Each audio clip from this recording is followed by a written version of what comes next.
చట్టాలన్నీ కూడా వాళ్ళ మీదే ప్రయోగాలు జరుగుతాయని చెప్పి అభిప్రాయం కనుక వచ్చింది. అటువంటి అభిప్రాయం కనుక కొనసాగితే ప్రజాస్వామ్య వ్యవస్థకి ప్రమాదకరం రాదా? ప్రజాస్వామ్య యొక్క విలువలు పోవా? కాబట్టి ఇక్కడ అవినాష్ రెడ్డి ఈ పద్ధతితో కాదండి.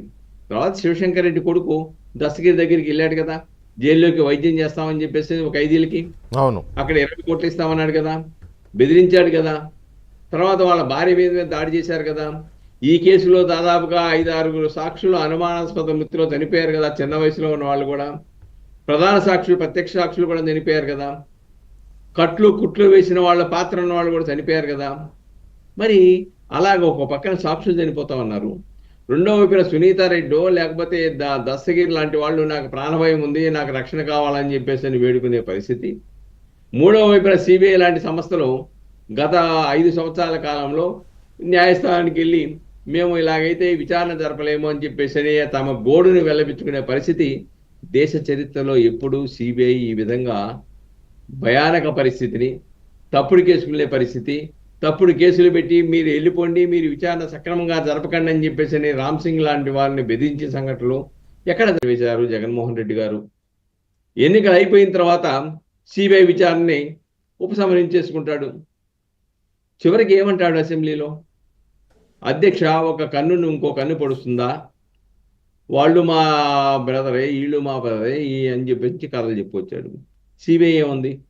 అధ్యక్ష, ఆ కన్నుని ఆ కన్నే పొడిచింది అని విచారణలో నిరూపించింది కదా.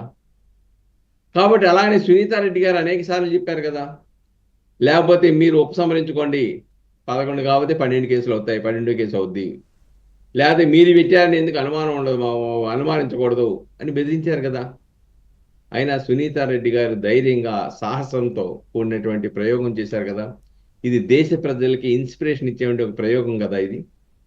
సునీతారెడ్డి గారు తన తండ్రిని చంపిన వాళ్ళ మీద చర్యలు తీసుకోండి అని చెప్పేసి ఒక స్త్రీ న్యాయ పోరాటం, ఆఫీసుల చుట్టూ తిరుగుతూ గల్లీ నుంచి ఢిల్లీ వరకు అలుపెరిగిన పోరాటం చేసింది కదా, కొంతవరకు సాధించింది కదా. న్యాయస్థానం జోక్యం చేసుకున్న తర్వాతే కదా అవినాష్ రెడ్డి గారు, భాస్కర్ రెడ్డి గారిని ముద్దాయిలుగా పెట్టింది. అంతకుముందు సిబిఐ అధికారులకు వార్నింగ్ ఇచ్చి పలానా తేదీలోపు ఛార్జ్షీట్ వేయాలని సుప్రీంకోర్టు చెప్పింది కదా. ఆ నిర్దేశించిన సమయంలో కదా ఛార్జ్షీట్ ఫైల్ చేశారు. కానీ ఇంకా ఆ కేసులో విచారణ జరగాల్సింది చాలా ఉంది.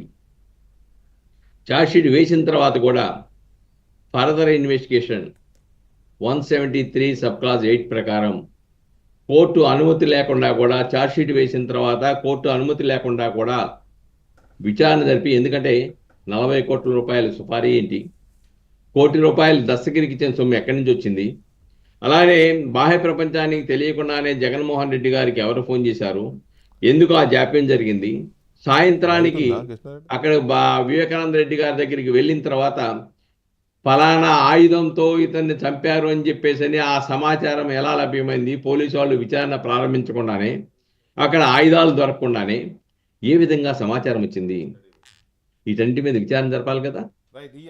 వీటన్నిటి మీద విచారణ జరిపి వాళ్ళు విచారించాలి కదా. వాళ్ళు విచారించరు, విచారణ జరపరు.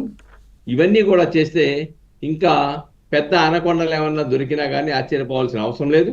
ఆ దిశలో త్వరితగతిన కూడా జరగాలి. అవును, without getting any permission from the court investigation చేయొచ్చు, చేసి మరింత సమాచారం రాబట్టి సత్వరం విచారణ. ఇక్కడ ఏంటంటే ప్రభుత్వం కూడా సాక్షులకు రక్షణ కల్పించాలి. ఇప్పటికే ప్రధాన సాక్షులు సైతం. సుబ్బారావు గారు ఒక్క నిమిషం అండి.